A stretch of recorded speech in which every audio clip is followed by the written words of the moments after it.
Welcome back, friends. Sarah and I are taking up the idea, angels at our side, heavenly army help. We left off that the Lord has given us spiritual beings as our helpers and for the express purpose of spiritual warfare. Sacred scripture in Ephesians 6:12 talks about our fight as primarily against principalities. So when Paul is listing principalities, powers, dominions, virtues, those are some of the choirs, right? 9 choirs of angels. He's listing choirs of spiritual realm. And for example, Lucifer, he was in the seraphic realm, the highest of the 9. He doesn't stop being a seraph. His rank doesn't stop because of his rebellion against our blessed Lord.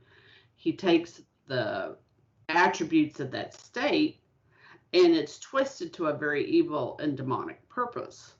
So, in my mind, I know I can hear powers, principalities, virtues, and necessarily think, oh, we're talking about good angels.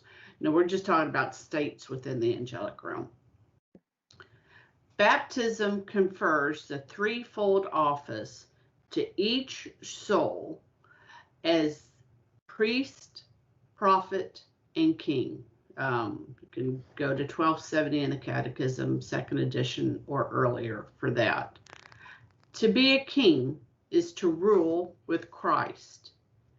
We see in Ephesians again. Ephesians is such a rich book. It's a short little book, and so it makes a real good place to for reflection. We are going to turn off the mail. And we see that we are seated with Christ, with him in heavenly places. Seating shows that of authority. As a king or a queen, or I like to think of it in terms of prince and princess, because that is always a nice reminder in my mind that I am a princess. So a princess is acting underneath a higher authority, right? The higher authority, the queen and the king, being our blessed Lord and his in our mother, or Mary. So seated means authority, rule to command. So we, the baptized in this threefold office of priest, prophet, and king, we have to mature in our understanding of the power and authority that we really have been given by Christ to advance his kingdom. In Luke 9:1 or Luke 10:19, we see a delegated, again, that reminding of prince or princess, we have a delegated power and authority from Jesus Christ himself to be rulers, to be kings and queens, prince and princesses, and rulers, good rulers know where their arsenal and troops can be found.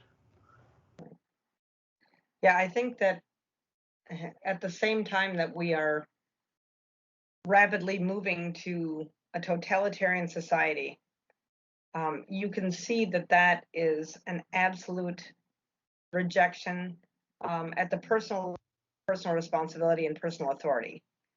People who are aware of the fact that they have authority, or that they have, and you have authority. One is given authority because one has duties, right? I mean, you don't have authority to do whatever you want. You have authority to do what you must. And if there's something that you must do, then you are given the authority to do it, right? And that's where we are in terms of our Christian understanding of what authority means, right? But you can see that we are a people who are rejecting that authority right now, that we don't want personal responsibility. We don't want to be the ones who have any obligations or duties that we must fulfill. And so consequently, because we are unwilling to fulfill duties, we abrogate our authentic responsibility, and we are right now in the process of giving that authority that we own away for free. We want somebody else to take care of our health. We want someone else to take care of our our car payments. We want somebody else to take care of our medical expenses. We want somebody to pay for our college expenses. We don't want any responsibilities whatsoever. But the problem with that is that once you abrogate that responsibility or that authority that you've been given, you are a slave. And nothing will make Satan happier than to enslave all of us. So it's an interesting time right now where we're watching the world really cede or yield their kingships, right? Yield the authority that's been given to them, and we are voluntarily putting ourselves back into an unnecessary slavery. That's right. I just shortly before coming in, and I haven't researched it as well as I might want to, and I do want to do this, is this concept of mandatory vaccines. And I have scientific reasons why I think the mRNA and all of those. I have the religious reasons. I think anything that has been tainted with a Bill Gates or a Fauci or any of them gets put into the suspect pool and all of that. But let's suppose, and we have a few minutes, so let's have a thought experience. Let's suppose that these proposed, and those are not vaccines, by the way, by the traditional definition, that's modifying your DNA. You become a GMO. But let's suppose we have what has been considered a vaccine since the polio vaccine. It doesn't cause impotence or seizures or heart strokes, the whole host of things that are breaking out with these guys. Right. Would it then still be okay for the government to mandate that thing? And in my heart, I have to say no. Because the minute, and it comes to what you just said so beautifully, the minute we cede over a responsibility, God forbid, to the government, try taking that back. Oh, absolutely.